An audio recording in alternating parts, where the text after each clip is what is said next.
जय सद्गुरुदेव, जय पदशरणम।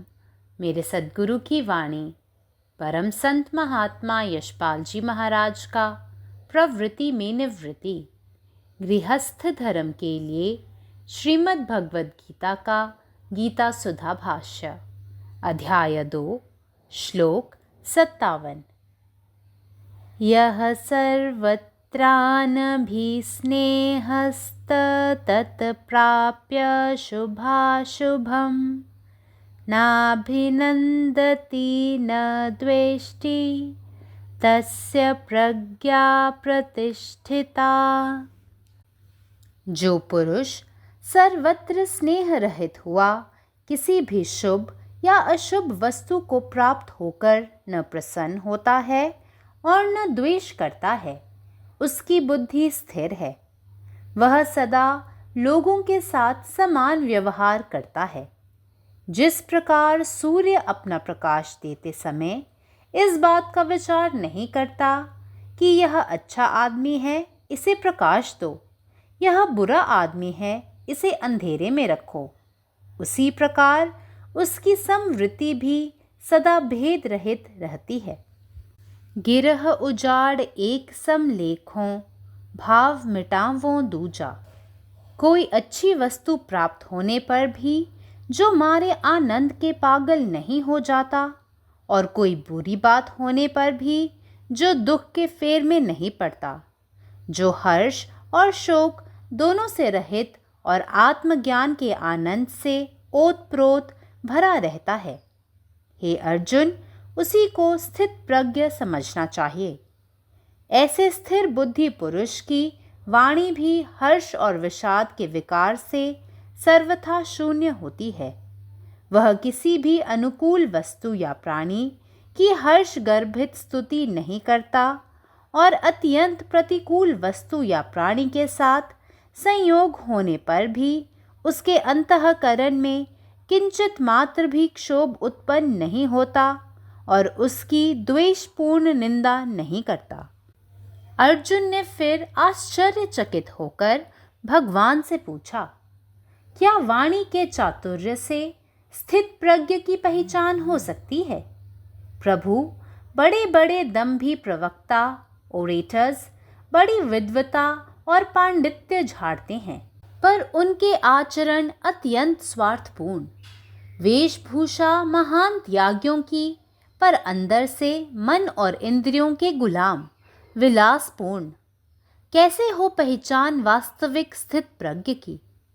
भगवान कृष्ण समझाने लगे, हे अर्जुन, यहाँ साधारण बोलने मात्र से ही केवल अभिप्राय नहीं है। केवल वाणी की बात हो तब तो कोई भी दंभी या पाखंडी मनुष्य भी रटकर अच्छी से अच्छी वाणी बोल सकता है। यहाँ तो यथार्थ में मन के भावों की प्रधानता है।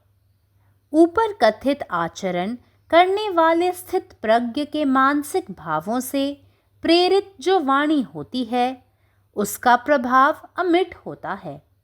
वह हृदय पटल पर सदा के लिए अंकित हो जाती है। श्रोता का जीवन बदल देती है, उसे मजबूर करती है कि उसके बताए मार्ग पर आचरण करना प्रारंभ करे। उसकी वाणी से हृदय में कुछ होने लगता है, स्वतः ही बेखुदी हो जाती है। हृदय आनंद और शांति में डूबने लगता है। अंदर में ज्ञान चक्षु खुलने लगते हैं। सुनते सुनते मनुष्य आत्मानंद में डुबकियां लगाने लगता है। यह वाणी अंदर की है, हृदय की है। भाषा कोई भी हो, पर साधक को खूब समझ पड़ती है। शब्द समझ नहीं आते, पर स्थित प्रज्ञ के भाव हृदय पर गहरा प्रभाव छोड़ते हैं। अरे अर्जुन, जब किसी स्थित प्रज्ञ का सानिध्य प्राप्त होगा तो तेरी आत्मा स्वयं तुझे बतला देगी। A mere detachment in itself is not the way of the perfect life, inasmuch as it is only a negative existence of constantly escaping life. To live in attachment is again living in bondage all through our life to the things to which we are attached. But the perfect one is he who, with a divine freedom, lives in the world judiciously, meeting both the joys and sorrows which life provides for him. The perfect one experiences the best and the worst in life with equal detachment, because he is ever established in the true and eternal, which is the very self. To Arjuna's question, how a perfect master would speak, Lord Krishna replies, since the perfect man of wisdom neither feels any aversion for the sorrows nor rejoices at the joys of life, he neither compliments anything in the world nor does he condemn anything. He sees things in their correct perspective as they are, uncolored by his own mental moods. Om. जय गुरुदेव. जय पदशरणम. अध्याय 2 श्लोक 57. जय गुरुदेव. जय पदशरण. जो मनुष्य सर्वत्र प्रेमरहित असतो आणि कोणत्याही चांगल्या किंवा वाईट गोष्टी मिळाल्यावर त्याला आनंद किंवा द्वेष होत नाही, त्याची बुद्धी नेहमी स्थिर असते, तो नेहमीच लोकांना समानतेने वागवतो. ज्याप्रमाणे सूर्य आपला प्रकाश देताना असा विचार करत नाही की हा चांगला माणूस आहे त्याला प्रकाश दे, हा वाईट माणूस आहे त्याला अंधारात ठेव, त्याचप्रमाणे त्याची समान वृत्ती देखील कोणताही भेदभाव न करता राहते. म्हणून कबीर साहेब म्हणतात, गिरह उजाड एक समलेखो भाव मिटावो तुझा. जो चांगली गोष्ट मिळाल्यानंतरही आनंदाने वेडा होत नाही आणि वाईट गोष्ट मिळाल्यानंतर दुःखांच्या जाळ्यात पडत नाही, जो आनंद आणि दुःख दोन्हीपासून मुक्त आहे आणि आत्मज्ञानाच्या आनंदाने भरलेला आहे, हे अर्जुना, तो स्थिर ज्ञानी मानला पाहिजे. अशा स्थिर ज्ञानी व्यक्तीचे भाषण आनंद आणि दुःखाच्या त्रासापासून पूर्णपणे मुक्त असते. तो कोणत्याही अनुकूल वस्तूंची किंवा अस्तित्वाची आनंदाने प्रशंसा करत नाही आणि अत्यंत प्रतिकूल वस्तू किंवा अस्तित्वाच्या संपर्कात आल्यानंतरही त्याच्या हृदयाला किंचितही त्रास होत नाही आणि देशवाने त्याची टीका पण करत नाही.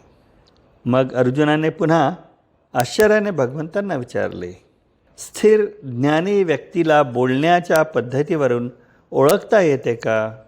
हे प्रभू, मोठे अहंकारी व्यक्ती प्रचंड विद्वत्ता आणि पांडित्य दाखवतात, परंतु त्यांचे वर्तन अत्यंत स्वार्थी असते. तो मोठ्या संन्यासाचे पोशाख घालतो, परंतु आतून ते अज्ञानी असतात. मन आणि इंद्रियांचे गुलाम, सुखांनी परिपूर्ण. मग खरा स्थितप्रज्ञ कसा ओळखावा? भगवान श्रीकृष्णाने अर्जुनाला समजावून सांगण्यास सुरुवात केली. येथे फक्त सामान्य वाणीचा अर्थ नाही. जर ते फक्त वाणीबद्दल असेल तर कोणताही अहंकारी किंवा ढोंगी व्यक्ती देखील उत्तम शब्द बोलू शकतो. तेथे प्रत्यक्षात मनाच्या भावना प्रबळ असतात. वर सांगितल्याप्रमाणे वागणाऱ्या स्थितप्रज्ञाच्या मानसिक भावनांची प्रेरित वाणीचा अमिट प्रभाव पडतो. तो हृदयावर कायमचा अंकित होतो. तो श्रोत्यांचे जीवन बदलतो. तो त्याने दाखविलेल्या मार्गावर वागण्यास भाग पाडतो. त्याच्या वाणीमुळे हृदयात काहीतरी घडू लागते. व्यक्ती आपोआप बेशुद्ध होतो. हृदयात आनंद आणि शांतीत बुडू लागते. ज्ञानाचे डोळे आतून उघडू लागतात. ते ऐकताना मनुष्य आत्म्याच्या आनंदात डुबकी मारू लागतो. हे भाषण आतून आणि हृदयातून येते. भाषा कोणतीही असो, साधकाला ते चांगले समजते. शब्द समजत नाहीत, पण स्थिर ज्ञानी व्यक्तींच्या भावना हृदयावर खोल परिणाम करतात. हे अर्जुना, जेव्हा तुला स्थिर ज्ञानी व्यक्तीचा सहवास मिळेल तेव्हा तुझा आत्मा तुला स्वतःच सांगेल. जय गुरुदेव, जय पदशरणम. സദ്ഗുരുവിൻ്റെ സന്ദേശം. അദ്ധ്യായം 2, ശ്ലോകം 57. യാ സർവത്രാന വിസ്നേ ഹസ്തത്ത പ്രാപ്യ ശുഭാശുഭം നാഭിനന്ദതി ന ദ്വേഷ്ടി തസ്യ പ്രജാ പ്രതിഷ്ഠിത. എല്ലായിടത്തും വാത്സല്യമില്ലാത്തവനും ശുഭകരമോ അശുഭകരമോ ആയ എന്തെങ്കിലും ലഭിച്ചതിന് ശേഷം സന്തോഷിക്കുകയോ വെറുക്കുകയോ ചെയ്യാത്തവൻ്റെ ബുദ്ധി സ്ഥിരതയുള്ളതാണ്. അവൻ എപ്പോഴും ആളുകളോട് തുല്യമായി പെരുമാറുന്നു. സൂര്യൻ പ്രകാശം നൽകുമ്പോൾ നല്ല വ്യക്തിക്ക് വെളിച്ചം നൽകണോ മോശം വ്യക്തിയെ ഇരുട്ടിൽ നിർത്തണമോ എന്ന് ചിന്തിക്കാത്തതുപോലെ അവൻ്റെ തുല്യ മനോഭാവവും എല്ലായ്പ്പോഴും വിവേചനമില്ലാതെ തുടരുന്നു. ഗിരഹ് ഉജാഡെക്സം ലേഖോ പവി മിഠാവോൻ തുജ. നല്ലത് ലഭിച്ചിട്ടും സന്തോഷത്താൽ ഭ്രാന്തനാകാത്തവനും മോശം അനുഭവം ഉണ്ടായിട്ടും ദുഃഖത്തിൻ്റെ കെണിയിൽ വീഴാത്തവനും സന്തോഷത്തിൽ നിന്നും ദുഃഖത്തിൽ നിന്നും മുക്തനും ആത്മജ്ഞാനത്തിൻ്റെ ആനന്ദത്താൽ നിറഞ്ഞവനുമായ വ്യക്തിയെ സ്ഥിരമായ ജ്ഞാനമുള്ളവനായി കണക്കാക്കണം. സ്ഥിരമായ ജ്ഞാനമുള്ള അത്തരമൊരു വ്യക്തിയുടെ സംസാരം സന്തോഷത്തിൻ്റെയും ദുഃഖത്തിൻ്റെയും അസ്വസ്ഥതകളിൽ നിന്ന് പൂർണ്ണമായും മുക്തമാണ്. അവൻ ഏതെങ്കിലും അനുകൂല വസ്തുവിനെയോ സന്തോഷത്തോടെയുള്ള അവസ്ഥയെയോ പ്രശംസിക്കുന്നില്ല. അങ്ങേയറ്റം പ്രതികൂലമായ ഒരു വസ്തുവിനെയോ സത്തയെയോ സ്പർശിച്ചതിന് ശേഷവും അവൻ്റെ ഹൃദയത്തിൽ ചെറിയ അസ്വസ്ഥത പോലും ഉണ്ടാകുന്നില്ല. അതിനെ ദേഷ്യത്തോടെ വിമർശിക്കുന്നുമില്ല. അർജുനൻ വീണ്ടും അത്ഭുതത്തോടെ ഭഗവാനോട് ചോദിച്ചു, സ്ഥിരമായ ജ്ഞാനമുള്ള ഒരാളെ സംസാര രീതിയിലൂടെ തിരിച്ചറിയാൻ കഴിയുമോ? പ്രഭോ, വലിയ അഹങ്കാരികളായ വാഗ്മികൾ വലിയ പാണ്ഡിത്യവും അറിവും പ്രകടിപ്പിക്കുന്നു. പക്ഷേ അവരുടെ പെരുമാറ്റം അങ്ങേയറ്റം സ്വാർത്ഥമാണ്. അവർ മഹാത്മാക്കളുടെ വസ്ത്രം ധരിക്കുന്നു, പക്ഷേ ഉള്ളിൽ നിന്ന് അവർ അജ്ഞരാണ്. യഥാർത്ഥ സ്ഥിതപ്രജ്ഞനെ എങ്ങനെ തിരിച്ചറിയാം? ഭഗവാൻ കൃഷ്ണൻ വിശദീകരിക്കാൻ തുടങ്ങി. ഹേ അർജുൻ, ഇവിടെ വെറും സാധാരണ സംസാരമല്ല ഉദ്ദേശിക്കുന്നത്. വെറും സംസാരമാണെങ്കിൽ ഏതൊരു അഹങ്കാരിയോ കപടവിശ്വാസിയോ ആയ വ്യക്തിക്കും വാക്കുകൾ മനഃപ്പാടമാക്കാൻ കഴിയും. വാസ്തവത്തിൽ മനസ്സിൻ്റെ വികാരങ്ങളാണ് ഇവിടെ പ്രബലമായിരിക്കുന്നത്. മുകളിൽ പറഞ്ഞതുപോലെ പെരുമാറുന്ന സ്ഥിതപ്രജ്ഞൻ്റെ മാനസിക വികാരങ്ങളാൽ പ്രചോദിതമായ സംസാരത്തിന് മായാത്ത ഫലമുണ്ട്. അത് ഹൃദയത്തിൽ എന്നേക്കുമായി പതിഞ്ഞു പോകുന്നു. അത് ശ്രോതാവിൻ്റെ ജീവിതത്തെ മാറ്റുന്നു. അവൻ കാണിച്ച പാതയിൽ പെരുമാറാൻ അതവനെ നിർബന്ധിക്കുന്നു. അവൻ്റെ സംസാരം കാരണം ഹൃദയത്തിൽ എന്തോ സംഭവിക്കാൻ തുടങ്ങുന്നു. ഒരാൾ യാന്ത്രികമായി അബോധാവസ്ഥയിലാകുന്നു. ഹൃദയം സന്തോഷത്തിലും സമാധാനത്തിലും മുങ്ങാൻ തുടങ്ങുന്നു. അറിവിൻ്റെ കണ്ണുകൾ ഉള്ളിൽ തുറക്കാൻ തുടങ്ങുന്നു. അവനെ കേൾക്കുമ്പോൾ ഒരാൾ ആത്മാവിൻ്റെ ആനന്ദത്തിലേക്ക് മുങ്ങാൻ തുടങ്ങുന്നു. ഈ സംസാരം ഉള്ളിൽ നിന്നാണ്, ഹൃദയത്തിൽ നിന്ന്. ഭാഷ ഏതായാലും അന്വേഷകന് അത് നന്നായി മനസ്സിലാവും. വാക്കുകൾ മനസ്സിലാവുന്നില്ല. പക്ഷേ സ്ഥിരജ്ഞാനമുള്ള ഒരാളുടെ വികാരങ്ങൾ ഹൃദയത്തിൽ ആഴത്തിലുള്ള സ്വാധീനം ചെലുത്തുന്നു. ഓ അർജുന, സ്ഥിരജ്ഞാനമുള്ള ഒരാളുടെ സഹവാസം നിങ്ങൾക്ക് ലഭിക്കുമ്പോൾ നിങ്ങളുടെ ആത്മാവ് തന്നെ അത് നിങ്ങളോട് പറയും. പരമാത്മാവ് നീ തന്നെ, നിന്റെ ഇഷ്ടം പൂർണ്ണമാകട്ടെ. ജയ് సద్గురుదేవ్, జై పదశరణం. నా సద్గురు సందేశం గీతాసుధ ప్రసద్ మహాత్మా శ్రీ యశ్పాజీ మహారాజ్ వారిచే ప్రతిపాదించబడిన ప్రవృత్తిలో నివృత్తి గృహస్థ మార్గంలో గీతా భాష్యము అధ్యాయము 2 సాంఖ్యయోగము శ్లోకం 57.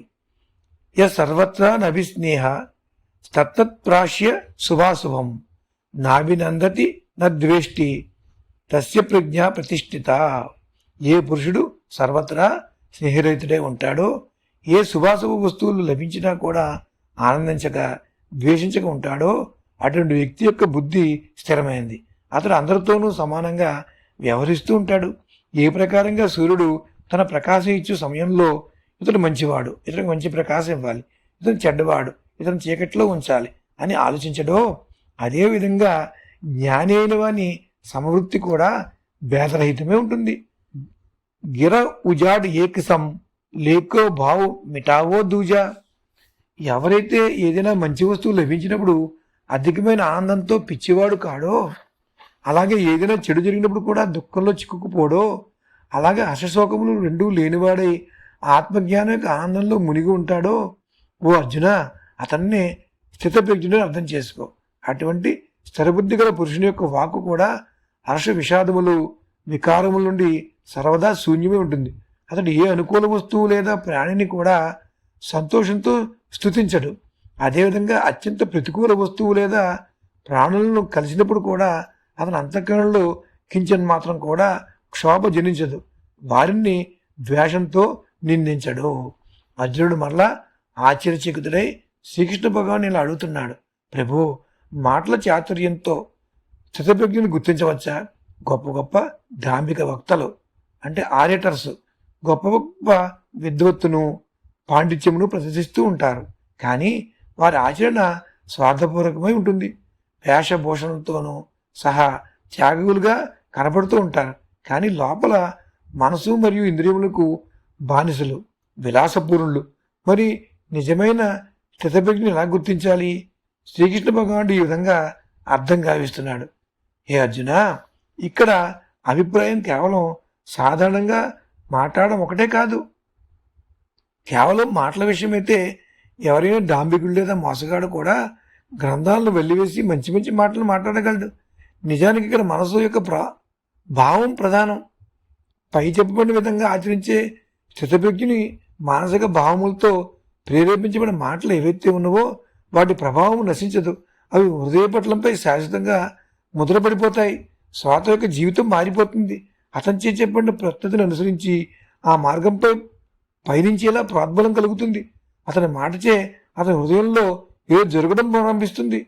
స్వతహాగా తనను తాను మర్చిపోతాడు. హృదయం ఆనందం మరియు శాంతిలో మునిగిపోతూ ఉంటుంది. లోపల జ్ఞాననేత్రం తెరుచుకుంటూ ఉంటుంది. వింటూ వింటూనే సాధకులు ఆత్మానందంలో ములకలు వేయడం ప్రారంభిస్తారు.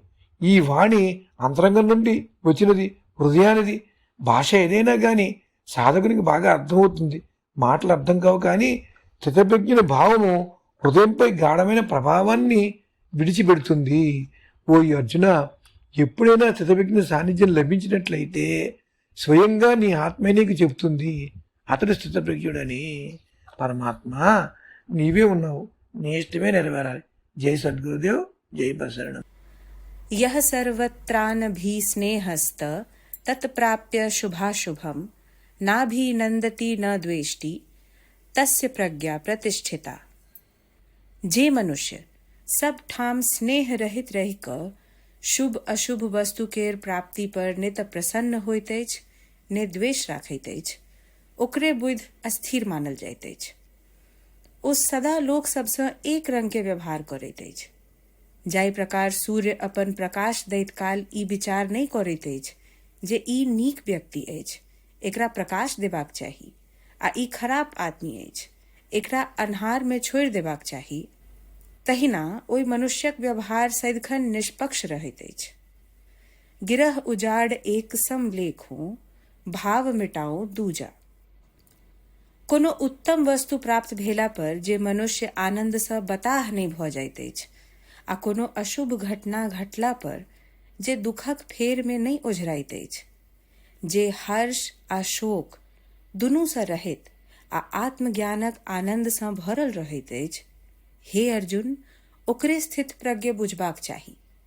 एहन स्थिर बुद्ध मनुष्यक वाणी सेहो हर्ष आ विषादक विकार सँ पूर्णतया शून्य रहैत अछि.